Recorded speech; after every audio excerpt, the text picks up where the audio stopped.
কোমরে ব্যথা ছিল যাবৎ প্রায় 2 বছর ধরে। এর আগেও ছিল যে হ্যাঁ এত একটা বেশি অনুভব করতে পারি নাই। আমি যে পড়ালেখার ফাঁকে ফাঁকে কিছু কাজ করতে গিয়ে আমার এই ব্যথাটা অনুভব করতে পারছি। পরে অনেক ডাক্তার অনেকখানে গেছি, চিকিৎসা করছি, দেখি ওষুধ খাইলে কোনো ডাক্তারের কাছে গেলে ওষুধ খাইলে ভারে আবার কিছু কমেও এরকম অবস্থায়, কিন্তু ভালো হচ্ছে না। তারপরে আসলাম স্যারের কাছে, সফিউল্লাহ প্রধান স্যারের কাছে।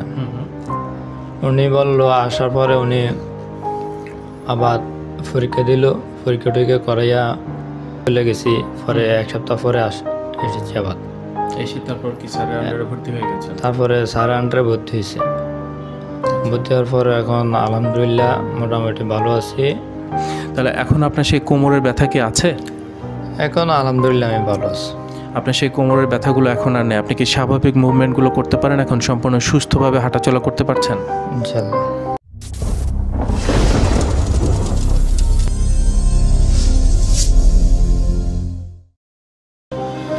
আসসালামু আলাইকুম দর্শক, আশা করি আপনারা সবাই ভালো আছেন এবং সুস্থ আছেন।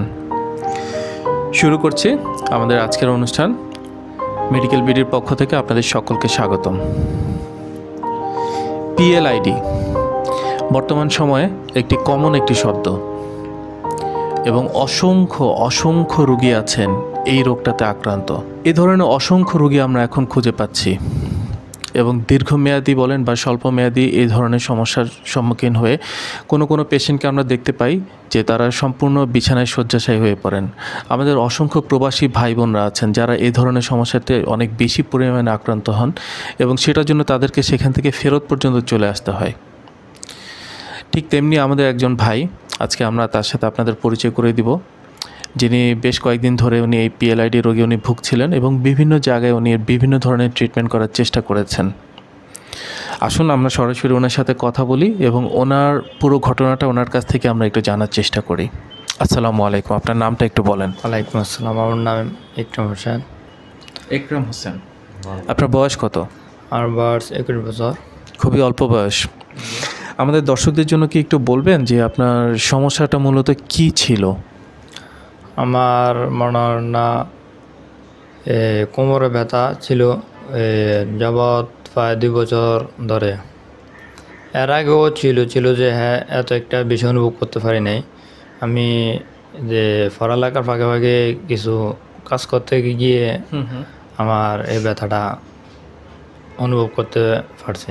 পরে অনেক ডাক্তার অনেকখানে গেছি, চিকিৎসা করছি, দেখি ওষুধ খাইলে কোনো ডাক্তারের কাছে গেলে ওষুধ খাইলে ভারে আবার কিছু কমেও এরকম অবস্থায়, কিন্তু ভালো হচ্ছে না। আচ্ছা, তো এটা ঠিক আপনার 2 বছর আগে থেকে সবার প্রথম শুরু হয়। তো আপনি বলেছেন যে আপনি পড়াশোনা করতেন, তো পড়াশোনার পাশাপাশি এই কাজগুলো কি একটু ভারী কাজ ছিল? যে একটু ভারী কাজ ছিল। আচ্ছা, তো সেগুলো করতে গিয়ে আপনার আপনি যেটা মনে করছেন যে প্রথম আপনার কোমরে ব্যথাটা শুরু হয়, তো যখন প্রথম ব্যথাটা শুরু হয় প্রাথমিকভাবে কি ধরনের ট্রিটমেন্ট নিয়েছিলেন? কোনো ব্যথার ওষুধ খেয়েছেন নাকি সরাসরি ডক্টরের কাছে গিয়েছিলেন? প্রাথমিকভাবে আমি ডক্টরের কাছে গিয়েছিলাম, যাওয়ার পরে আমার না ব্যথার ওষুধ দিছে, খাইতাম। খাওয়ার পরে একটু ভালো হতে আবার কয়েকদিন পরে আবার যে সে আগের মতনে আগের অবস্থায় চলে যেত।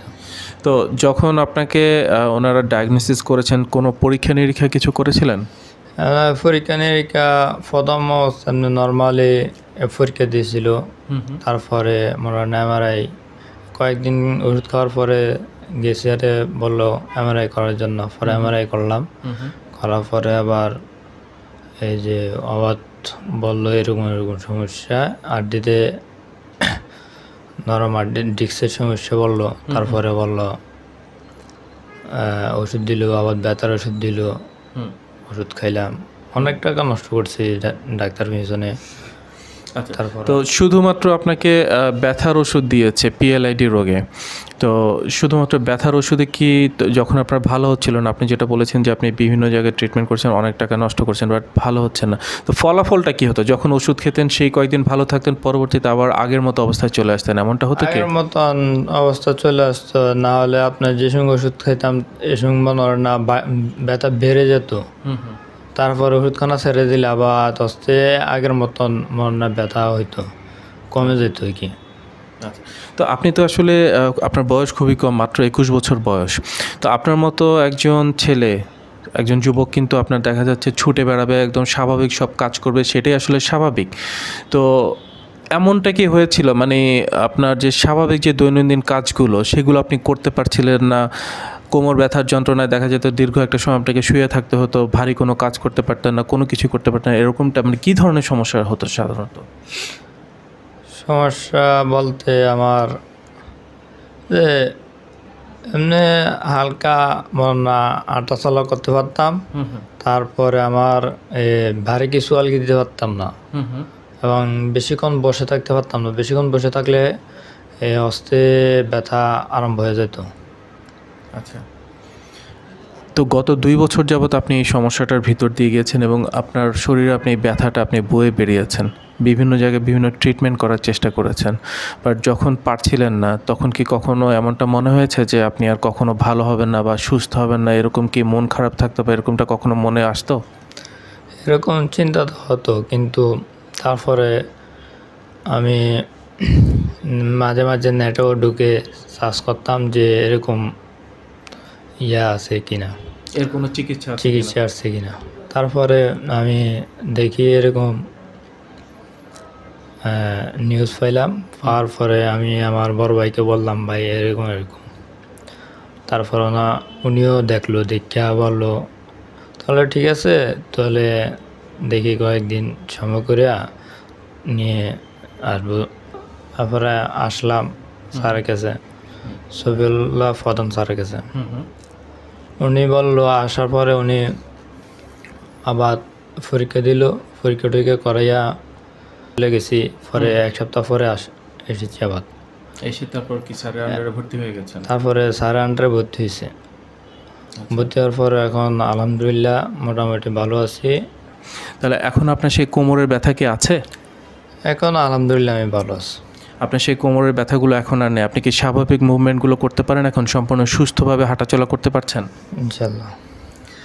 দর্শক মণ্ডলী, আমরা এখানে ওনার বাবাকে পেয়েছি, আমরা একটু ওনার সাথে একটু কথা বলবো। আসসালামু আলাইকুম স্যার, আপনার নামটা একটু বলেন। আব্দুল আলী। আব্দুল আলী স্যার, আপনি পেশাগতভাবে এমনি কী করেন? কৃষিকাজ করি। কৃষিকাজ করেন। স্যার, এই যে ইকরাম হোসেন আপনার ছেলে, বয়স মাত্র 21 বছর, উনি ওনার যে পেশাগতভাবে উনি কিছু কাজ করছিলেন পড়াশোনার পাশাপাশি, তখন ভারী কিছু কাজ করার কারণে ওনার পিএলআইডি সমস্যাটা দেখা দেয় এবং প্রচণ্ড কোমর ব্যথার কারণে ওনার যে স্বাভাবিক জীবন সেটা সম্পূর্ণভাবে ব্যাহত হচ্ছিল এবং স্বাভাবিক কোনো কাজও উনি করতে পারছিলেন না, যেটা আপনি ওনাকে হয়তো খুব কাছ থেকে আপনি দেখেছেন, এবং এটার জন্য আপনি ওনাকে বিভিন্ন জায়গায় বিভিন্ন হসপিটালে আপনি নিয়ে গেছেন বিভিন্ন চিকিৎসার জন্য। তো চিকিৎসার আগে এবং চিকিৎসার পরে কেমন দেখছেন ওনাকে? চিকিৎসা তো করছি, বহুত ডাক্তারের কাছে গেছি। যাওয়ার পরে এই তো ডাক্তারে যা কইছে আমার করাইছে, ওষুধ খাওয়াইছি, ভালো হয়েছে, আবার খারাপ হয়েছে। কুমিল্লাতে গেছি 2-3 ডাক্তারের কাছে। এখন ঢাকা এনে তারা অনলাইনে পাইয়া যে আলোচনা করলাম আমার লগে 3-4 মাস আগে। তো আইলাম জানুয়ারি, আমার পরে দন ছেলে কয় সুস্থ ভালোই আছে। পরবর্তী আল্লাহ এখন তো আল্লাহ মাফ করছে, আপনারা হাসপাতাল ওষুধের দ্বারাতে বা চিকিৎসার দ্বারাতে আল্লাহ যদি মাফ করে এর পরবর্তীতে হইলো একদম সুস্থ। ধন্যবাদ আপনাকে। ইকরাম হোসেন, আপনার কাছ থেকে আরেকটা বিষয় একটু জানি। যেমন আপনি যেটা বলেছেন যে আপনি দীর্ঘ একটা সময় এটার জন্য বিভিন্ন জায়গায় বিভিন্ন ধরনের ট্রিটমেন্ট করেছেন, অর্থনৈতিক কষ্ট থাকা সত্ত্বেও আপনি চেষ্টা করেছেন যখন যেখানে চিকিৎসা পাওয়ার যে আপনি সেখানে ছুটে গিয়েছেন। পরবর্তীতে ডক্টর মোহাম্মদ শফিউল্লাহ প্রধান ওনার আন্ডারে ট্রিটমেন্ট করে ওনার যে অ্যাডভান্স রিহ্যাব ট্রিটমেন্ট আপনি আজকে সম্পূর্ণ সুস্থ এবং ভালো আপনি বাড়ি ফিরে যাচ্ছেন। আপনার মতো কিন্তু এরকম অসংখ্য রোগী আছে আমাদের আশপাশে যারা হয়তো এই ধরনের সমস্যাটা ভোগেন, তাদের উদ্দেশ্যে কিছু বলবেন? তো এখানে অনেক ভালো ট্রিটমেন্ট হয় ইনশাল্লাহ। আমিও এখানে প্রথম অবস্থা আমারও নার্ভাস ছিলাম যে এখানে ভর্তি হয়ে কি ট্রিটমেন্ট দিব, কি ইয়ে করবে। পরে দেখলাম ভর্তি হওয়ার পরে দেখলাম তো অনেক ভালো, আর এখানে যে তারা ট্রিটমেন্ট দেয় তারা অনেক ভালো ব্যবহার করে। যে এখন ইনশাল্লাহ আমিও এখন ট্রিটমেন্ট নিয়ে এখন ইনশাল্লাহ অনেক ভালো আছি। ধন্যবাদ ইকরাম হোসেন। দর্শক মণ্ডলী, আপনারা এতক্ষণ ইকরাম হোসেন ওনার কাছ থেকে আপনারা জানতে পারলেন ওনার দেশের বাড়ি কুমিল্লার বরুড়াতে।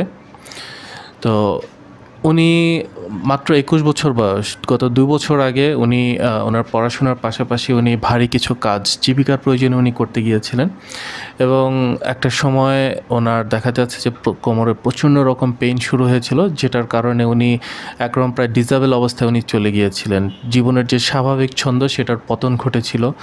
অন্য 8-10টা মানুষের মতো উনি স্বাভাবিকভাবে উনি চলতে পারছিলেন না এবং পরবর্তীতে উনি কিন্তু যখন যে যেখানে বলেছে, যেভাবে বলেছে সেইভাবে ট্রিটমেন্ট করার চেষ্টা করেছেন, বাট উনি কিন্তু ভালো হতে পারেননি। পরবর্তীতে উনি যখন হাল না ছেড়ে দিয়ে উনি ইউটিউবের মাধ্যমে যখন উনি সার্চ করা শুরু করলেন যে এই ধরনের সমস্যার কী ধরনের ট্রিটমেন্ট আছে, সেই সময় উনি ডক্টর মোহাম্মদ শফিউল্লাহ প্রধান ওনার কিছু ভিডিও উনি দেখতে পান এবং সেটা দেখে উনি অনুপ্রাণিত হয়ে সরাসরি ওনার কাছে চলে আসেন এবং মাত্র 11 দিনে আজকে উনি সম্পূর্ণ সুস্থ এবং ভালো হয়ে উনি আজকে বাড়ি ফিরে যাচ্ছেন। দর্শক, শুধু 1-2 না, আমরা কিন্তু আপনাদের সামনে এরকম অসংখ্য আমাদের ভাই বোনদেরকে এনে হাজির করছি। তাদের জীবনের গল্পগুলো আপনাদের সামনে এসে তারা বলছেন। কেন বলছেন? যাতে আপনারাও এর থেকে অনেক কিছু উপকৃত হন, আপনারা যাতে ভুল পথে না যান, ভুয়া কোনো ডক্টরের কাছে গিয়ে বা ভুল চিকিৎসা করে আপনারা যাতে প্রতারিত না হন, সময়টা যাতে আপনারা নষ্ট না করেন। সময় থাকতে যদি আপনারা চিকিৎসাটা করতে পারেন, আপনার রোগটা ধরতে পারেন, চিকিৎসাটা অনেক সহজ হয়ে যায়। চিকিৎসাটা শুধু আমাদের হাতের নাগালে আছে, শুধু আমাদের ইচ্ছার প্রয়োজন। ধন্যবাদ আপনাদের সকলকে আমাদের সঙ্গে থাকার জন্য। আসসালামু আলাইকুম। আপনাদেরকে অসংখ্য ধন্যবাদ। আসসালামু আলাইকুম। ওয়ালাইকুম আসসালাম।